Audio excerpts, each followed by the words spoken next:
ओम नमः शिवाय। भगवान भोलेनाथ को प्रणाम।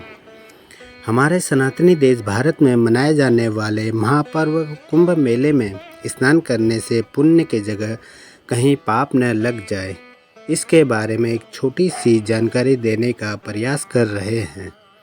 महाकुंभ मेला भारतीय संस्कृति का सबसे बड़ा पर्व है। यह देश ही नहीं बल्कि विदेश से भी लोग कुंभ देखने और पवित्र नदियों के पावन जल में स्नान करने के लिए आते हैं।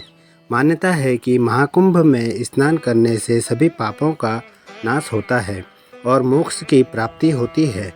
यह कुंभ मेला 45 दिन तक चलता है और इन 45 दिनों में कुछ शाही स्नान की तिथियां भी होती हैं, जैसे पौष पूर्णिमा, मकर संक्रांति, मौनी अमावस्या, बसंत पंचमी, माघ पूर्णिमा और महाशिवरात्रि पर्व इत्यादि की, जो कि साधु संतों के लिए बहुत ही महत्वपूर्ण होते हैं।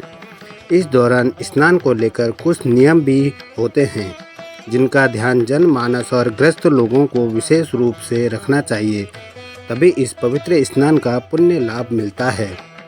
यही नहीं बल्कि यह भी कहा जाता है कि महाकुंभ में इन नियमों का पालन करके स्नान किया जाने से यह स्नान अश्वमेध यज्ञ के समान होता है।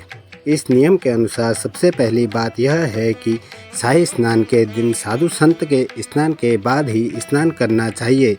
इस नियम का पालन करने पर ही मनुष्य को पवित्र स्नान का पुण्य फल प्राप्त होता है। अगला नियम यह है कि कुंभ में स्नान करते समय कम से कम 5 बार डुबकी अवश्य लगानी चाहिए।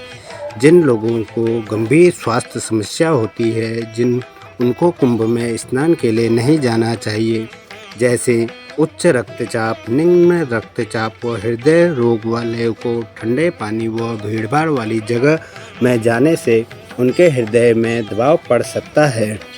अस्थमा व सांस की बीमारी वाले लोगों को भी कुंभ स्नान के लिए नहीं जाना चाहिए, क्योंकि मौसम के बदलने से या भीड़ को देखकर उनको बेचैनी या घबराहट हो सकती है।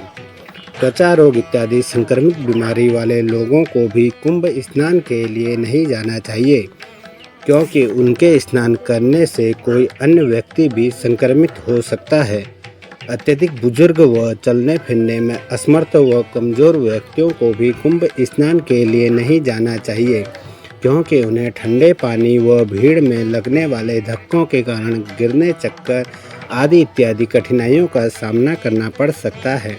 गर्भवती महिलाएं व अत्यधिक छोटे बच्चे, मानसिक तनाव तथा अत्यधिक थकान वाले लोगों को भी कुंभ में स्नान के लिए नहीं जाना चाहिए, क्योंकि उनको भी विकट समस्याओं का सामना करना पड़ सकता है।